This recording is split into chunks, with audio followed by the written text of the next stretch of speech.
और एक तरफ 7 महीना पहले अरे लोगो डाउन करना भाई, लोगो डाउन करो। इसी को उठा के चतुर्भुज स्थान में भेज देती है, उस सोनू गुंडा को छोड़ दिया जाता।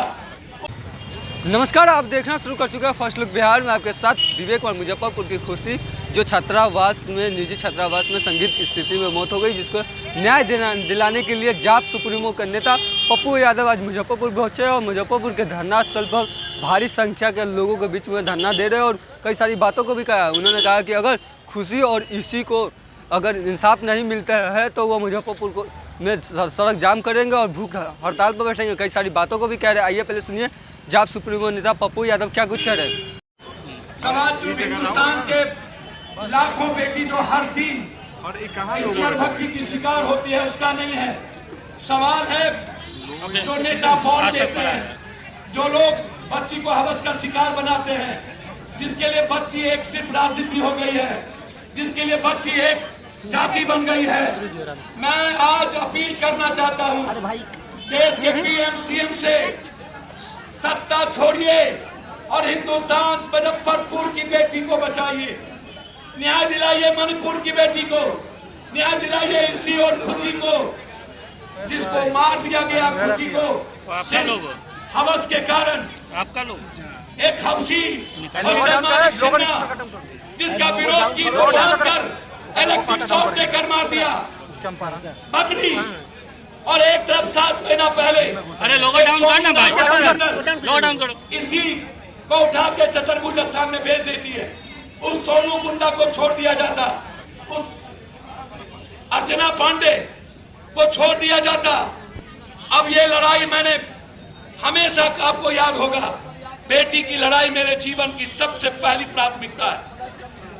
मैं अपील करता हूं मुजफ्फरपुर के एक घर से, सोचिएगा आपकी बेटी कैद है, सोचिएगा आपकी मीठी कैद है, सोचिएगा आपकी खुशी कैद है, सोचिएगा आपकी ईसा कैद है। कोई लौटा दे मेरे ईसा को, कोई लौटा दे मेरी खुशी को। मैं चाहता हूं अविलंब एसआईटी जांच, 15 दिनों के अंदर ईसी की आजादी।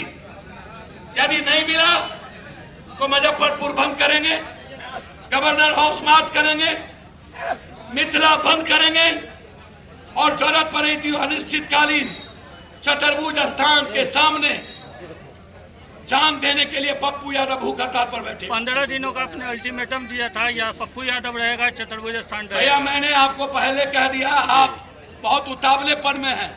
हम जो बोल देते हैं ना वही होता है, बहुत उतावला मत होइए। यह शुरुआत है और यह शुरुआत पूरे मुजफ्फरपुर और सभी जिलों के साथी को लेकर मैं फिर उसी बात पे दोहराता हूं।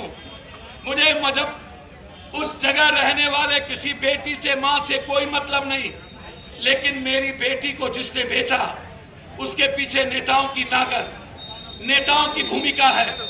चाहे ब्रजेश ठाकुर ने कहीं बच्ची भेजा तो उसमें नेता थे। नेता के बगैर कोई कुकर्म और पाप नहीं हो सकता।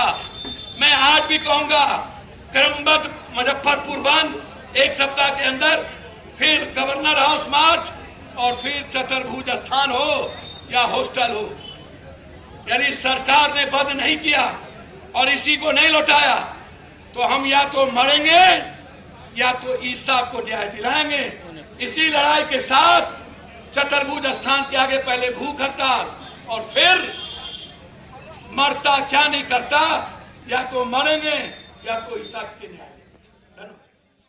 आपने सुना कि जाप सुप्रीमो नेता पप्पू यादव ने क्या कुछ कहा। उन्होंने बताया कि दरअसल खुशी और इसी जिस तरीके से संदिग्ध स्थिति में उनकी मौत हो गई और प्रशासन लगातार जिस तरीके से कार्रवाई कर रही है वो कहीं भी से भी संतोषजनक नहीं। अगर ठीक से ठोस कार्रवाई नहीं होती है, पूरे मामले को सीआईडी या सीबीआई जांच नहीं करती है, तो इन सारी बातों को लेकर वो धरना प्रदर्शन करेंगे और सड़क जाम कर देंगे। मुजफ्फरपुर का सड़क जाम कर और अनशन पर बैठ जाएंगे और कई सारी बातों को भी कहा है। तो इसी तरीके की खबर के साथ बने रहे, हमारे चैनल को लाइक करें, सब्सक्राइब करें।